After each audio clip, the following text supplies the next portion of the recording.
And we're continuing now the speech that the Lubavitcher Rebbe gave 30 years ago, 31 years ago, 1991.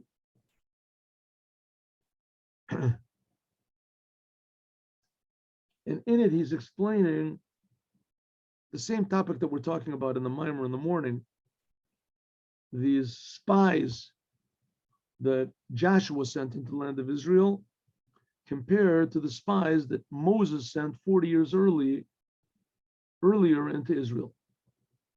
And the spies, or more accurately, the scouts that Moses sent in, was in order to just inspire and encourage the Jewish people to appreciate the land of Israel more before they went in, remove any sort of apprehensions they had.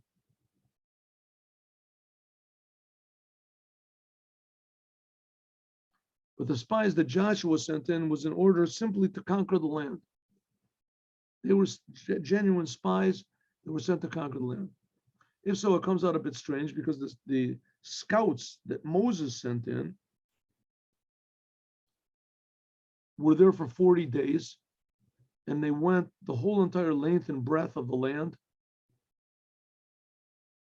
and came back with a negative report. All they had to do was just say positive things. The Jewish people were already motivated to go to the land of Israel. Moses just wanted to increase a little bit of the motivation. But these spies came back and they discouraged the Jews from coming into the land of Israel. Discouraged. On the other hand, the spies that Joshua sent in were for purposes of war, victory.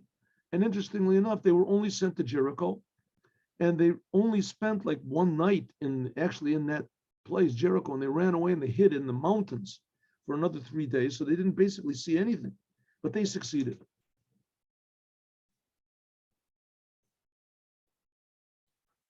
So says the Rebbe, there's two things we can learn from this. Number one, the spies of Moses, they didn't really fail 100%. True, they discouraged the Jews and God got angry and he punished them. But the fact of the matter is, let's not overlook the things that they did accomplish. What did they accomplish? First of all, when they went into the land of Israel, they were very optimistic. They went in very positively.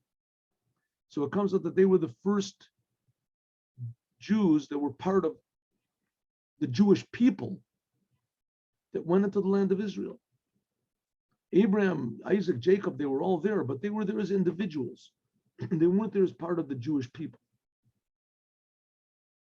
And Jacob went down to Egypt, remember, because Joseph, his son Joseph, was ruling, and the Jews stayed there. So the whole Jewish nation really didn't even exist until they got out of Egypt. Right? They got out of Egypt. That was the, so to speak, the birth of the Jewish people when they got out of Egypt.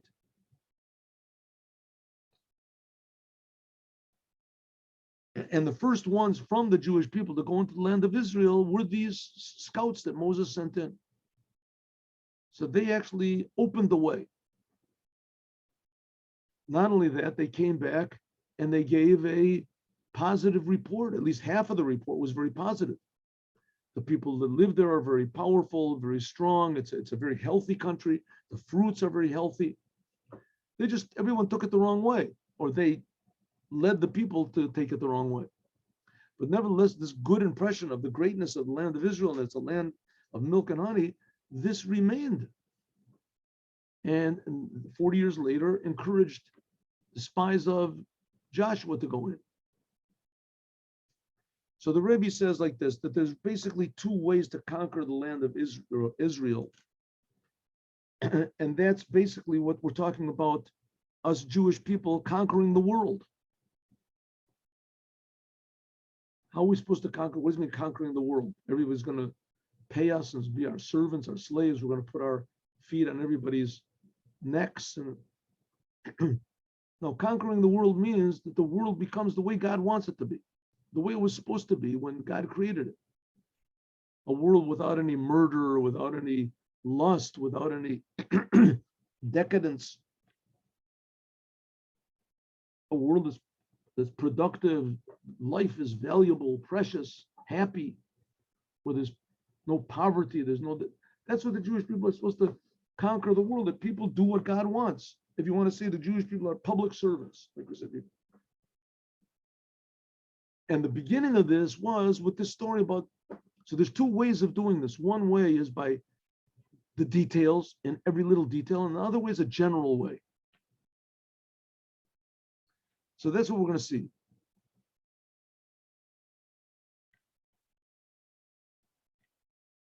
Let's first of all explain.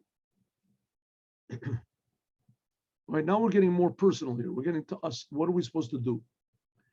Let's explain the connection between the sending of these spies, the scouts that Moses, the 12 scouts that Moses sent in, to the month of Sivan. This month. That Moses sent the spies in on the 29th day of Sivan, the last day of the month of Sivan. They were there for 40 days, and they came back on the 9th day. So they were there for the 30 days of the month of Tammuz. That's the month after Sivan. And 9 days into the next month, which is the month of Av. That's when they came back. Tisha B'Av. The 9th day of Av.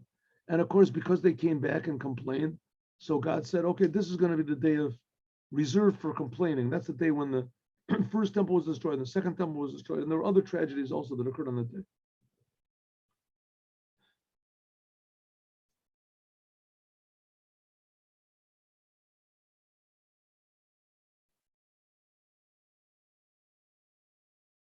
When were the spies sent out? They were sent out on the 29th day of Sivan. Mudgash, this also is stressed by the reading of the story of the scouts that Moses sent in near the end of the month of Sivan. That's also when we're reading it, right? We're reading about this now. It's coming near the month of Sivan. True, when the Rebbe spoke this, it was 1 week later, but that's the month when the Torah was given.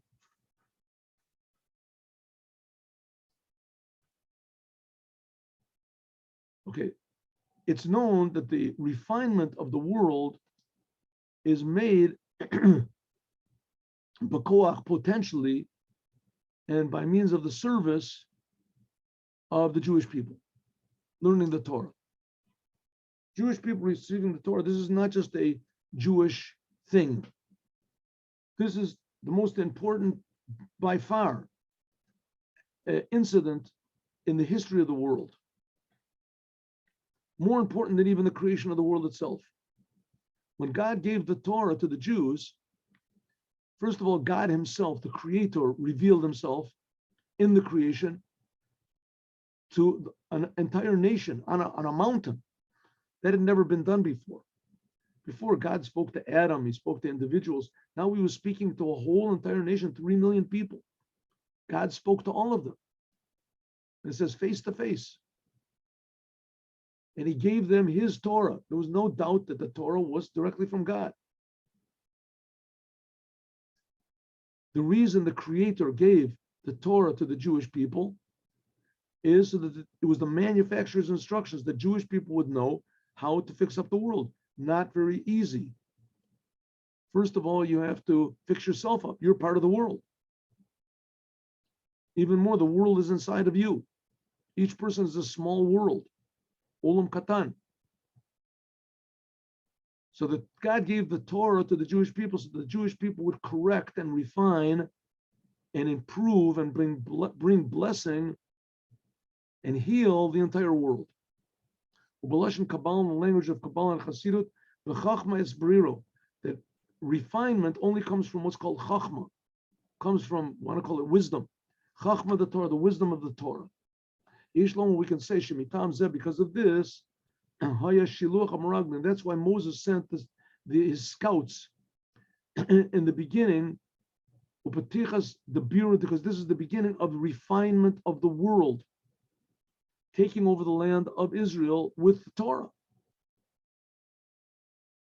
And that's why it happened in the end of the month of Sivan, because this is a direct result of the giving of the Torah in the month of Sivan to the refinement of the world. The Torah had been given a year earlier, right? Because the refinement of the world comes potentially by means of, and with the power of, not potentially, with the power and the direction of the Torah. You want to fix up the world. There's a lot of people that tried it. Communism, fascism, capitalism, this religion, that religion. We're going to take over the world. The whole world is going to believe in this. But none of them worked. All of them only brought death and destruction and confusion. Even since Yisrael, the Torah, Yeshnam Beis Dargos, the Torah and the Jewish people are two different levels in general. There is unity and diversity. The Jewish people, that's Yisrael. Yisrael are the first letters, initials, Yesh, Shishim, Riboy, Osus LaTorah. There are 10,000 letters in the Torah. Shilakal Echad, that in each one, even though if you count, there's about 1/3 of that number, but there's ways of counting it out that come out to be with the vowels, with this. The Kol Echad Yisrael, that each and every Jew has his individual letter in the Torah, that from it comes life into the world. She'al pi din, according to law, tzorech liot kol ot mukefes gavil. Each and every letter has to be separated and surrounded by white, the color of white parchment, the parchment underneath it. Kol ot b'fnei atzmo, each letter on its own. Will be yachadim zen, together with this. Kol samach riboy osios, all 600,000 letters, and the 600,000 Jewish people are one. Torah achas. So on one hand, there's all this diversity, but it's really one. Like a Sefer Torah. The Sefer Torah is it being kosher and how do you say, fit to read, depends on every single letter. If there's one letter missing, we just learned it in the Rambam. If there's one letter missing or improper or whatever, then the whole Torah can't be read until you fix up that letter. Yeshlom, we can say, there are two ways of fixing the world. And that the world was created for the Jewish people and for the Torah to refine it. We can refine the world because of its diversity in the Torah and the Jews, or we can refine the world, which is even a higher way, Nala Yoter, mitzad, because of the unity in the Torah and the Jewish people. And we're going to see this diversity is stressed by what Moses did, and the unity is what Joshua. We'll see. Let's see. Explanation. Beit Targot. There's two levels of the Torah. Okay, now who would dream this? I mean, there's 9 billion people in the world. How many people really do the Torah? First of all, how many Jews are there? Right? There's 10, 20 million Jews. How many of those Jews sit and learn the Torah? A very small number, unfortunately. 1 million, I think, might even be exaggerated. Who knows? So you want to tell them that 1 million people are going to fix up 9 billion people, the whole entire world? Not just the people. What about all the animals? What about the? He says, yes, that's right. Even if one person genuinely sits and he learns the Torah the way it's supposed to do, then that brings healing into the world. There's two levels. A little bit of light pushes away a lot of darkness. There's two levels of the Torah. But nevertheless, the point of the Torah is to fix up the world. There are two levels of the Torah. Dargas Achdus. There is the unity of the Torah and the diversity of the Torah. Hey, they are in general Torah and the commandments. The Torah is one Torah. And the Torah is the wisdom of God. Since that God is only one, and God and his wisdom are also one. So therefore also the Torah is Torah Achas, one Torah.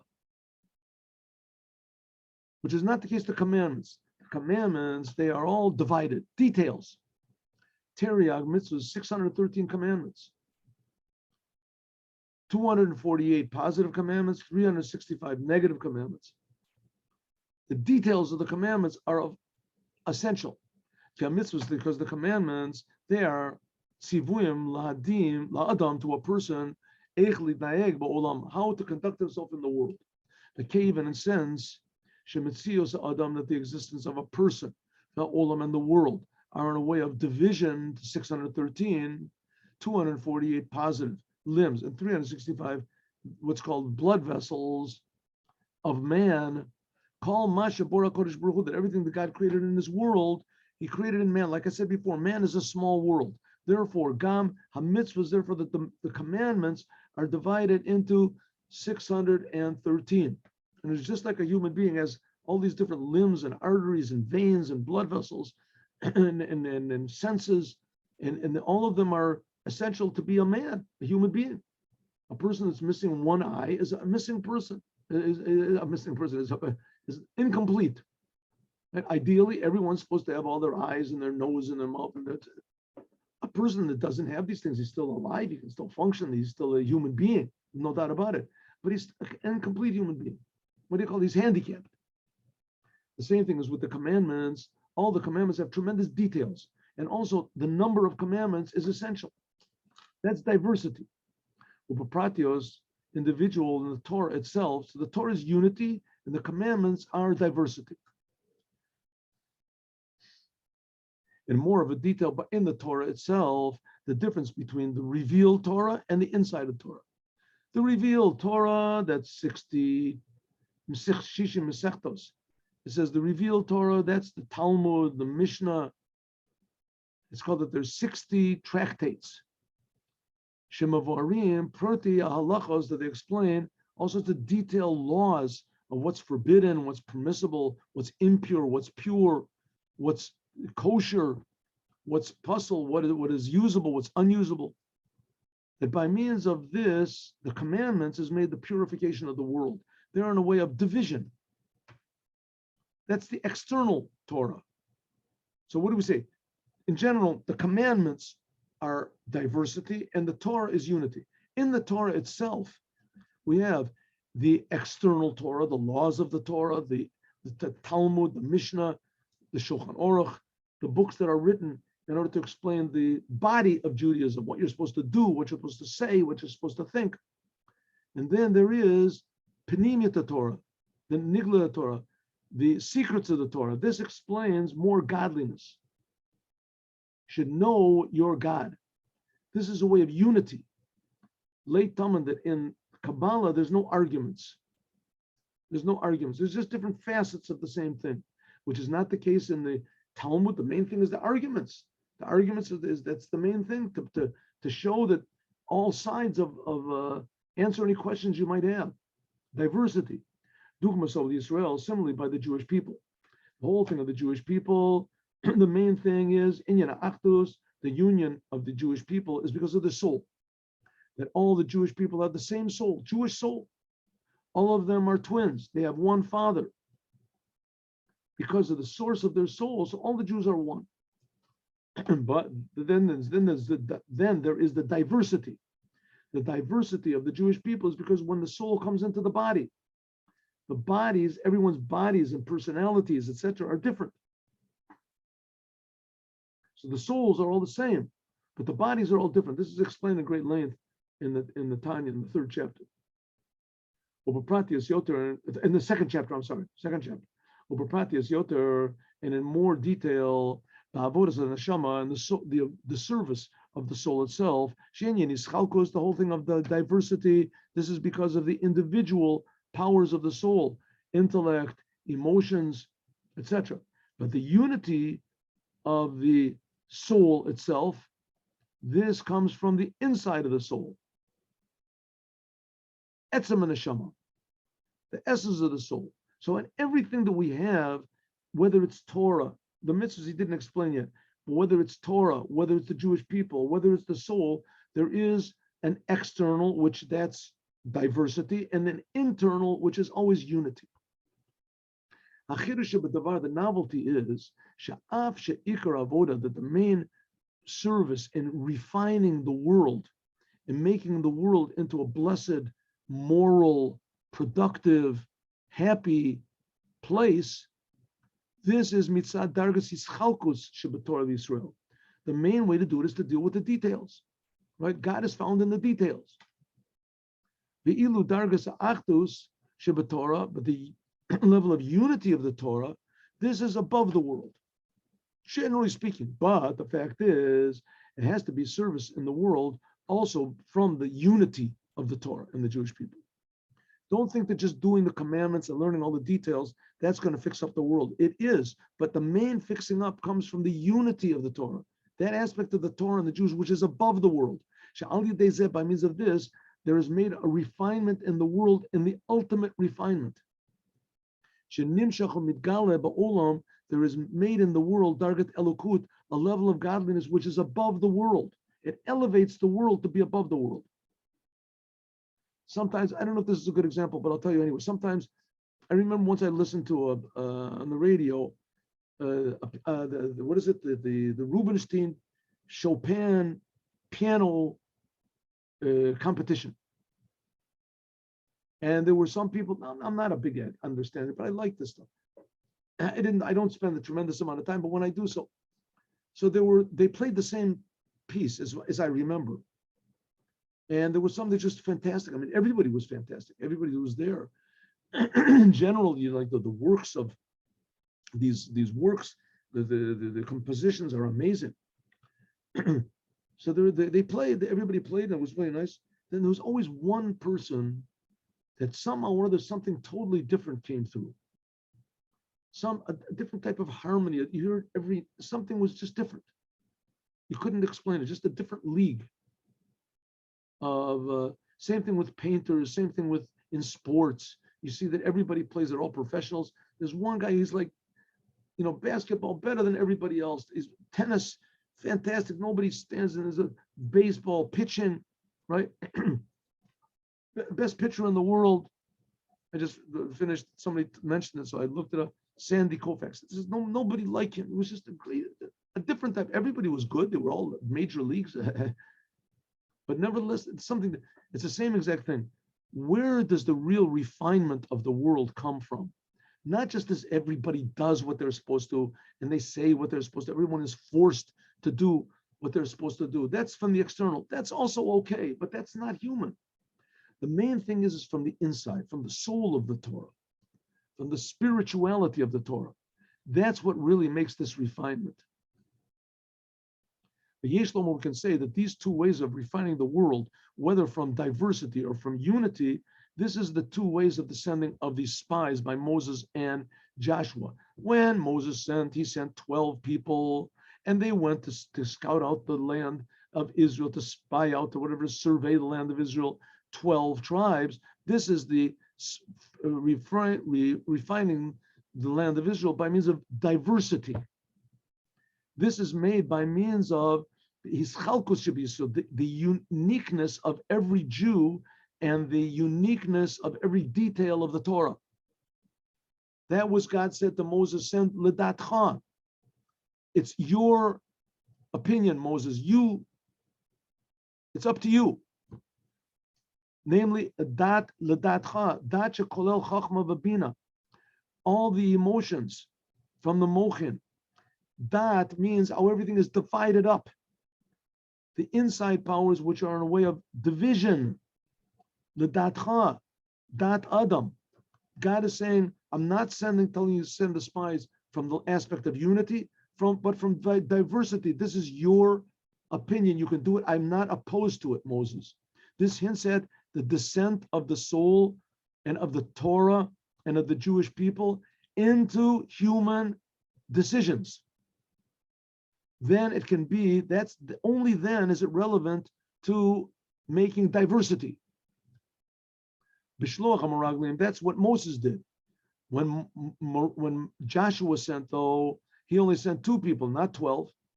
And they didn't go to see the whole land of Israel, just Jericho. But Jericho was like the key to the land of Israel. This includes the whole entire thing. So if so, and with Joshua is stressed the idea of unity above any sort of division. This was made by means of the unity of the Jewish people and the unity of the Torah, not Joshua's opinion, not Moses' opinion, but the opinion of God and God's commandment. Lo mitzad, not because of dat, because of Moses' individual inclination, and the dat of a person, and there was the individual uniqueness of a person, but because of the commandment of God, in a way which was deeper, much deeper, accepting the yoke, above understanding, above logic, above any divisions. In this way, all the Jews were the same. So if so, these are two different ways of refining the land of Israel, or by means of the details, or by means of the general spirit in the thing. We can say that this is hinted at also with two people that went in quietly, 2 and not 12, because the service of what's called Kabbalat Ol, of connecting to God above understanding, above all details, above our personal differences, ubitol, surrendering ourselves. This is not relevant to all the 10 powers of the soul, only just to yes and no. Two things, yes and no, do or don't do. Therefore, it says that he sent people. It didn't say by Joshua, he didn't say that he sent the special ones of the Jews. Kabbalat Ol, simple Jews, two simple Jews, even though they happened to be, there was Kalev and Pinchas, which were special Jews. But that doesn't, the Torah doesn't say that. It stresses the fact that it just says two people. Joshua sent two people. And they went quietly. What does it mean? That this service of God, which is Kabbalat Ol, accepting the yoke of God, in bittul and total surrender, this is done quietly. It's just between you and God. This is the way to another way of refining the land of Israel from the depths, from the inside of the soul. And this was more successful, as we're going to learn tomorrow. Now let's just do the Yom Yom for today.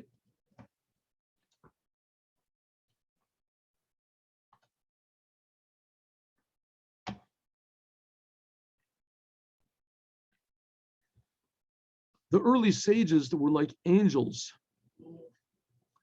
they have already determined that the healing of the soul is like the healing of the body. You want to fix up your soul?